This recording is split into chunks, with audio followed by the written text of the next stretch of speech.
producer, is that he doesn't take an artist or work with an artist in order to project his own, you know, needs and creative needs on someone else. He just listens to what they want, and he's secure enough as a person to be able to give them the ball and let them run with it, and have him sort of be there to put it all together. And when you put it all together in the studio, what kind of musicians did you have, or did you do most of it yourself? 80% of the record is the original demo, so Glenn and I did most of it alone, just together, and then we brought a few musicians in just to add that sort of organic feel to it, do the analog thing. Okay, well, but with those songs, what had you met before that? What kind of people, what kind of record companies? I mean, were there people who wanted to change what you had, and you said, no, the first thing I do is I'm going to be myself? At that point, definitely. I think in the past, and I take a lot, if not all, responsibility for it, was that I was motivated by different things. You know, I thought that to be in the public eye and to have the thumbs up from everyone, that would you know, make everything all right, make everything peaceful and happy, and fame was wonderful, and I found that to be, I found the opposite to be true, just on a small scale, what I had tasted of it in Canada. And over the years, I just let go of all of it, and met a lot of people that had different perceptions of what creating was about, you know, and I just started writing for my own reasons and not worrying about whether it was going to be well received or not. And ironically enough, the moment I let go of caring about that was the moment that it was accepted more than it's ever been. So then, like, is it fair to say that there are two different kind of successes? I mean, in the past you had huge successes, you say, in Canada. You didn't particularly like it. Is that because of the kind of music you were doing? Because now you're more you and more honest, and therefore this new kind of success is cool? This new kind of success is cool. I mean, there are still a lot of people that are gravitating towards what I write and what I perform for reasons other than why I did it, you know. So there's the same sort of feel now and again as to the way I felt when I was younger, but it's a lot more fulfilling creatively for me, definitely. Sure, but you can't dictate what the fans might like or right. what the fans might want. I mean, like, you are the biggest single thing to happen in the last year. So on that level, like, you're going to have to take an awful lot of fans on either side that maybe don't get what you are, right. or you don't particularly go with what they think you are. Right. But I mean, you have to go with it, don't you? It's all part and parcel, really. Yeah. So I mean, this success thing, like, I mean, has it been too fast, do you think, or is it cool? Is it okay?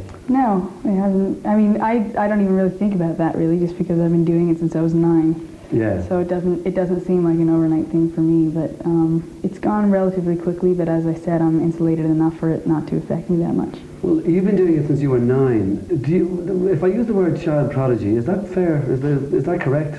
I guess so. Is that because why? You were playing piano at 6 and writing songs at 9, and because you were successful on a TV program at 10? Well, I guess that's what makes a child prodigy a child prodigy. I don't know. I think it just means that you're immersed in an industry that is typically known to be an adult sort of industry, and you're a child. You've done pretty well in terms of somebody who wants their past not to be part of their present in terms of the music, because most people who become successful, anything they've ever done in demo tape wise, some vault is open somewhere and it is released by some stupid deal you had maybe in the past or something. Now, there's two things about that. First of all, you had 2 successful albums. It's not what you are now. Mm-hmm. But I mean, how, first of all, do we not get a chance to hear those albums? What magic touch did you have to make somebody not be able to release that? Because they weren't even like unsuccessful albums, they were monstrous albums. I think the fact that the people that I worked with when I was younger, while we may not have been, you know, the most compatible as far as record company dynamic and even collaborators and I weren't necessarily compatible, but I think what they did have for me was a certain amount of respect, and I think that it sort of made it easy for me to ask them not to release it at the same time, and particularly not at the same time as this record, just because it would have been too confusing to have had 3 or 4 records out at the same time and people wondering. Yeah. You know, do you realize how unusual that is? That someone doesn't try to capitalize? Could be so yeah, exactly. Well, they initially did want to sort of capitalize on it, and I do realize it's unusual for people not to want to make money. So, has the business treated you well, Alanis, compared to most people? In that instance, yes, it has. But in other instances, it's been very typical. So. Because maybe you yourself haven't treated yourself very well, or you brought yourself down. I mean, like, for instance, you were in Ottawa, first of all, right. And you move over to, I don't know, Toronto or something, was it? Okay. But after Toronto, you went to LA. Now, was it LA completely alone and by yourself? Yes. With what, a bunch of songs on a guitar? Not even a guitar at that point. I didn't even have one. Yeah, just writing with a lot of different collaborators. In Toronto, much of the same happened too, in the sense that I just wrote with a lot of people that I didn't click with, And at that point, I didn't necessarily know what I wanted, but I knew what I didn't want, and that led me to just meeting new people almost every day at that point. And it was only when I met Glenn Ballard that I sensed that sort of connection that I was looking for. Yeah, because I mean, like, one of the new people you met in LA had a gun and he held you up. Right. So I mean, like, was it scary? I mean, like, were you still only a teenager? You were still only 18 or 19, surely. It was about 19 or 20 at that point. Yeah. I mean, it was good for me because it made me realize that I wasn't invincible. You know, I had that sort of youthful, untouchable sort of sense, but I quickly learned that wasn't the case. Okay, well then, with holding back those two albums, you're not embarrassed by your musical past, are you? No. Not in the slightest? No, not at all. So you're not trying to hide anything? No, I'm sure people will hear it at some point. Right, yeah. Okay, well now, do you think in some ways that you're a perfectionist? I've been known to be, yes. Not so much on other people, but on myself. But lately, over the last year and a half or so, I've let go of a lot of that, and it feels really good. And also much better music comes out of it, doesn't it? I mean, You're right. being a perfectionist, some of the great stuff just passes you by. You leave it behind, you don't even realise it was great. Yeah, and so I think that's exactly what has happened, really, is when I let go of that, especially during the creative process, and not really worrying about how it sounded. I mean, sonically, we didn't go through everything with a fine-tooth comb and make sure that it was perfect. We just had it so that the spirit was sort of retained, and that was it. Were you against the way you were marketed in the past? I mean, like, for instance, I think I saw a cover of an album. I certainly saw a photograph. I don't know if it was a cover of an album or not. And it was all sort of frizzy curly hair and a nice big smile. And I can't even remember if there was cleavage in it, but maybe my imagination is saying there was. I'm just painting the picture of, like, how different it was then to be a sort of in a different kind of music, a disco music or whatever you want to call it, to what you are now. So, like, was it like that? Yes, there was a lot of emphasis on my aesthetic self, you know, and at the time when you're between the ages 13 and 17, I'm not sure how much responsibility to take for it, in the sense that I was doing what I thought that I should do at that time. There wasn't anyone technically twisting my arm to do it, but there were a lot of people that were trying to influence me to do that, you know, more so than focus on what I had to say. And whenever I would try to deviate into that sort of subconscious crazy world of creation, I was just I was asked really not to go there. Yeah. And now I would laugh at someone that would ask me not to go there now. Well, like, how low did you go then? I mean, like, when you tried to get rid of all that in terms of your own head, say. I mean, like, are we talking the Great Depression here? We're talking the Great Getaway, I guess. We're talking what I think everyone on this earth could benefit from, which is just spending time alone without clinging to anything, and that took 2 or 3 years. Okay, so if you were getting away from Alanis, the artist, were you getting away from any of your own, the way you were brought up even as well? Yeah, I was getting away from everything across the board, creatively and personally, and a lot of the relationships I had been in were not conducive to my being free and open and fearless. So I just got away from all of that, yeah. Because, like, I mean, there's one relationship that has now been cemented in stone on a song on this album, or I presume it's one relationship that has been. Like, you're as laid bare as you possibly can be on this, and I'm afraid so is he in some ways, right? Yeah. I mean, did you ever think it was going to be as big as that, and maybe the repercussions mightn't be, you didn't really want, like, is the guy okay? I don't know, I haven't talked to him, and I don't even know whether he knows whether the song's about him, because when I was with him, I repressed so many of the things that I felt that I sort of stashed it away in my subconscious, and fortunately or unfortunately, that's what I tapped into when I wrote the songs. So, I don't know how he is. I'm sure he's fine. He's actually a good person. How do you feel singing on stage a song like, Now That I'm a Millionaire, and Now That I'm Miss Thing, or whatever? Because, I mean, when you wrote that, you weren't. No. Now you are. I just wrote that very tongue-in-cheek at the time, so now I kind of have an inward smirk just because it's very ironic, too. And did some of the record companies that you trawled through trying to, like, get the record together or get the music together, did they want you to change what you were, who you are, and what you were saying? Definitely. But, I mean, surely with 30 years of rock history, they know there's at least 30% of artists out there who are what they are and who will be successful for what they are. Like, did you not just look at these guys and say, hold on a second, look, I've given you these songs here, like, what's the problem here? Like, Yeah, definitely. I think what it is that something new and uncharted territory to people within the industry that are, they're motivated sometimes just by their own fear of keeping their jobs. But I think what they don't know is that I guess they didn't know that the freedom can be a very good thing, and that sort of unfettered scary territory that they were delving into was something that could be wonderful as opposed to something that would scare them to death. So do you think that you started from a position then when you were making the album of you certainly knew one thing, you knew what you didn't want, right? As opposed to you didn't really know what you wanted? No, I mean I talked to Glenn and I think he knew more of what I wanted just from what I was exuding to him than I even knew. And it only came out when we were just writing in a very stream of consciousness way. There were a lot of songs that just sort of wrote themselves in 15 or 20 minutes, the music and lyrics all at once, and a lot of times I just felt like I wasn't even really in control of it. When you were making the album, were you aware of the fact that you were going to connect with an audience as emotionally as you have done? Oh, I had no idea. You just, this is my diary with music like it, I'll lump it. Yeah, I didn't think anything of it. I hadn't even signed a record deal at that point, so I had no idea. Okay, but like the very fact that the uncensored sort of way you document your sort of psychosexual background in terms of the Catholic upbringing or whatever, the whole idea of that, is it a sort of a catharsis for you in that like you've, if you like, I don't know, cleared a few skeletons from the cupboard and now you're a new Alanis Morissette? You've got something, you pushed it into the past. Yeah, I don't know if I pushed it into the past, but I've acknowledged it and it's made me a lot more peaceful. You know, I think if you're alive on this earth, there will always be obstacles, there will always be things you'll have to transcend, and by no means do I feel that because I've written this record that I've, you know, absolved myself of all those occurrences at all, no. But it's very good to get it out of your system, and that's definitely one thing that I've learned.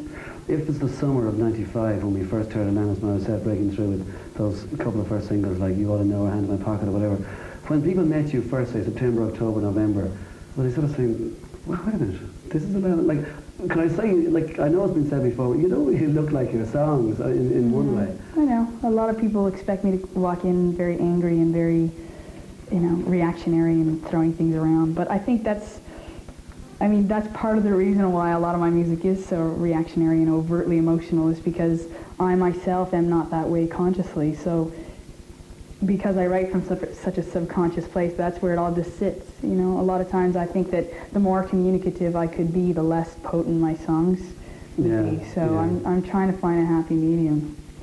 I would have to go to Joni Mitchell in some ways, A, because I think she's brilliant, I mean, B, because Canada as well. But hers was so much different. It was all very upfront relationship type stuff, which wasn't necessarily going to sort of, I don't know, raise people's shackles in any way.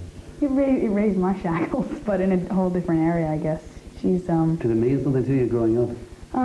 Or was it too early for you? It was too early for me. Yeah.